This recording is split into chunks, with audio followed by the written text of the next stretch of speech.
Hey, Meg, it's fascinating how a lot of actors early on in their career they do some TV commercials. Now, what kind of stuff did you hawk like early on when you were in school? Honey, Still? I was hawking some Burger King, General Electric. I did a disco Burger King commercial. I remember that. Well, what'd you do? I was a counter girl who sort of sang disco music. I did a couple of them. I think I did a lot of them. Those are the two that come to mind. Okay. No, I'm thinking about Anastasia, like who must be really, really psyched for it to come out. Now, your son, how excited is he about this? The truth is, he's excited, but his little girlfriends are more excited. They always want the stuff now. You ever notice that? Like, kids now are all about, see the movie, get the stuff. Were we like that? Well, I know we movie critics are. Are we like that still? Yeah. Well, how sentimental are you about keeping mementos from your movies? Like over the years and from Anastasia, what kind of things have you kept? Oh, really almost nothing. I'm not very sentimental. I think I have a jacket or something from a few shows. I don't really keep stuff. Oh. I'm like, get it out.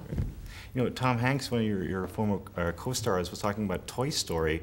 When they approached him to be in that film, they took a scene from, well, they animated a scene. Oh, they did that to him too? And they lifted some lines from Turner and Hooch and played it back to him. No, they did something similar with you. Yeah, they lifted stuff from Sleepless, and they animated it. I couldn't walk out of the room and say no after they did that. But I felt like they went a long way to get me to woo me to do this film. I felt very flattered, and I just left saying, oh, of course, yes, fine. Yes, I'll be there. You know, I loved your voicing in the film. I'm kind of disappointed that we don't get to hear you sing. Oh, believe me. I don't think that's a disappointment. I think they really spared you. well, I mean, where do your singing abilities rate?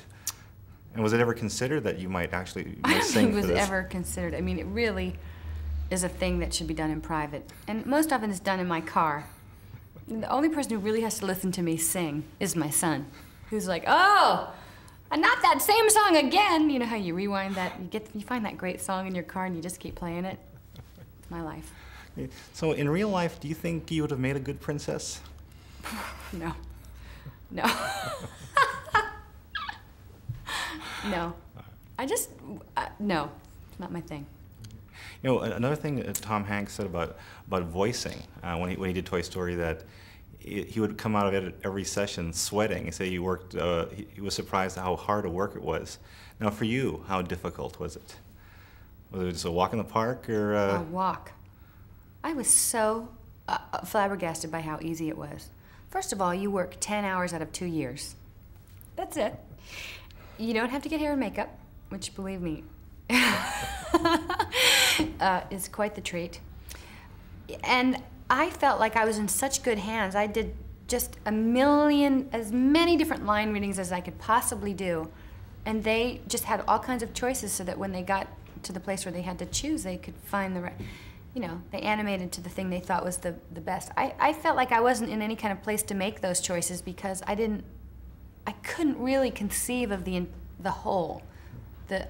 Don was very clear about how the whole thing was looking and what was happening when and what he needed to hear, and he's got an amazing ear for things like specific things, types of laughs, types of breathing, types of sighs, you know. He'd ask you to do sometimes things that you were like, what? Like sigh like you've just had an hour of sleep, or sigh like you've slept all night, or two different ones. And he could hear everything. He's amazing.